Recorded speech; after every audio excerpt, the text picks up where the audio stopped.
ముందుకంటూ వెళుతూ వస్తూ ఉండేవాడిని. ఈ లోపల అవమానాలు జరగకపోలేదు, ఎన్నో డిసప్పాయింట్మెంట్ జరగకపోలేదు. అయితే అప్పట్లో నాది బాగా గట్టి పడినటువంటి కాంక్రీట్ స్లాబ్, బాగా గట్టి పడినట్టు పెరుగులాగా అయ్యాను కాబట్టి ఇవేమీ నాకు లేవు. వీటిని నాకు అనుకూలంగా మలుచుకున్నాను.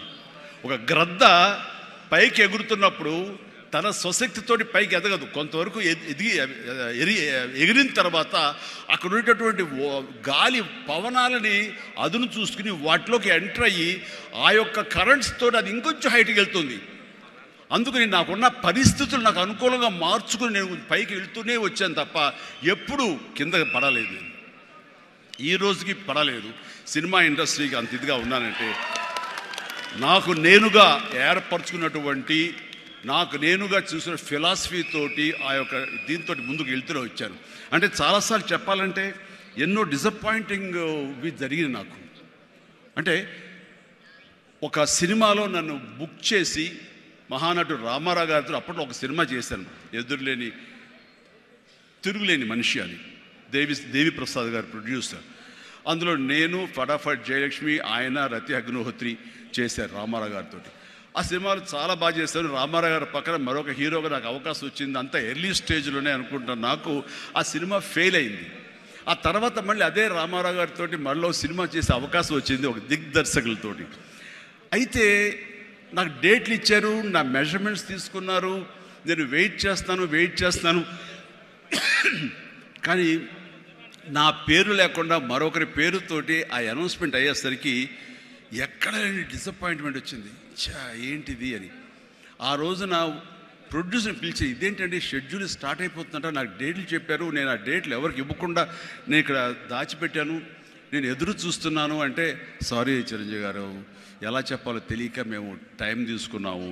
ఎందుకంటే పోయిన సినిమా మీది ఫ్లాప్ అయింది కదా కాంబినేషన్లో, అందుకని దానికి గ్లామర్ ఉండదని మీరు వద్దనుకున్నామని. ఆ విషయం చెప్పచ్చు కదండి అని అంటే, ఆ టైంలో నేను నాతో సినిమా చేస్తే సినిమా ఫెయిల్ అవుతుందని ఒక బ్యాడ్ ఇది ఒక నా మీద స్ప్రెడ్ అయ్యే అవకాశాలు ఉన్నాయి.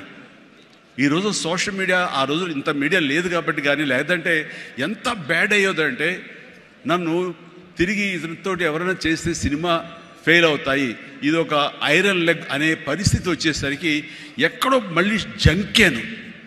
కానీ గ్రద్దలాగా నాకు అనుకూలంగా ఉన్నటువంటి అవకాశాల పవనాలని అదునుగా చూసుకుని నేను ఎదిగాను. దాన్ని పాజిటివ్గా తీసుకున్నాను. ఎవరైతే వద్దులే ఈ సినిమా చిరంజీవి వద్దులే అని నన్ను పక్కన పెట్టి అనుకున్నారో అలాంటి వ్యక్తితోటే నేను రామారావు గారి కంటే ఎక్కువ సినిమాలు ఆయన నాతో చేసేలాగా చేసుకున్నాను.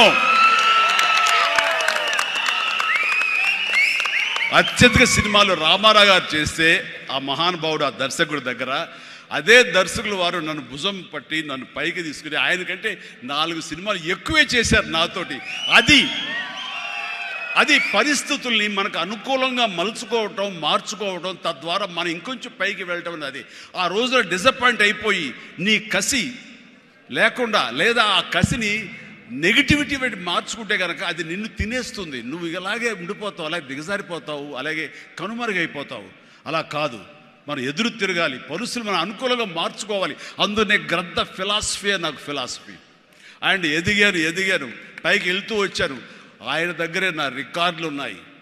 అది నా ఫస్ట్ సినిమా ₹1 కోటి చూసిన సినిమా అదే. నా రెమ్యునరేషన్ కాదు సుమా, సినిమా బడ్జెట్ 75 లక్షలు వస్తే కనుక బ్రహ్మాండ బడ్జెట్, ఎంత రెవెన్యూ అనుకునేవాళ్ళు. ఫస్ట్ ₹1 కోటి. నా తోటి హీరోలు కూడా ₹1 కోటి తెలుగు సినిమా అనే లెవెల్కి వెళ్ళింది. అక్కడి నుంచి కోటి అనేది మామూలు అయిపోయింది. ఒక్కొక్క ఏరియాలోనే ₹1 కోటి. ఆ తర్వాత నా రెమ్యూనరేషన్ ₹1 కోటి పైబడి అలా అంచెంచుగా ఎదుగుతూ వచ్చాను. నేనేమన్నానంటే, మీ బలం మీ పాజిటివ్ థింకింగ్, మీ బలం మీ కన్విక్షన్, మీ బలం మీ ధ్యేయం నుంచి పక్కదారి పట్టకపోవటం. మీరు ఎవరైనా సరే మీ ఎయిమ్ ఏంటి అనే దాన్ని మీరు ఫిక్స్ చేసుకోండి. ఆ ఎయిమ్ని వెళ్ళటం కోసంగా దారులు వెతుక్కోండి. అవకాశాలు ఇలాగ అబండెంట్గా ఉంటాయి.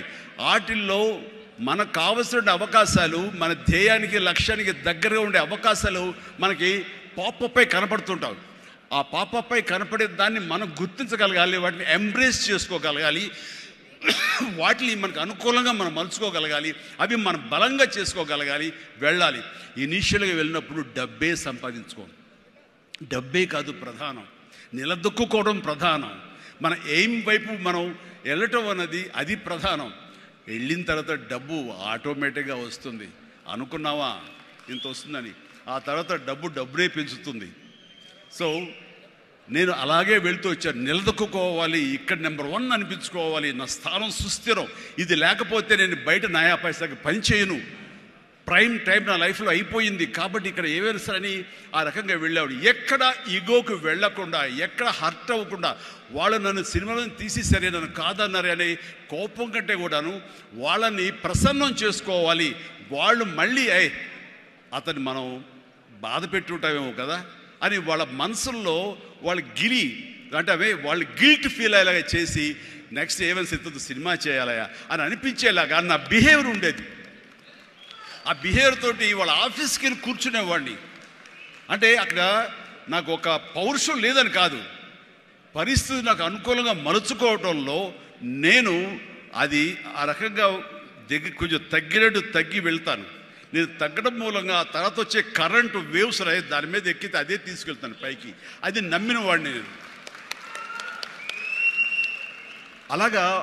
అలాంటి దర్శకులతోటి, ఆ దర్శకులతోటి నేను హైయెస్ట్ సినిమాలు చేశాను అన్నది ఈ రోజున వాస్తవం.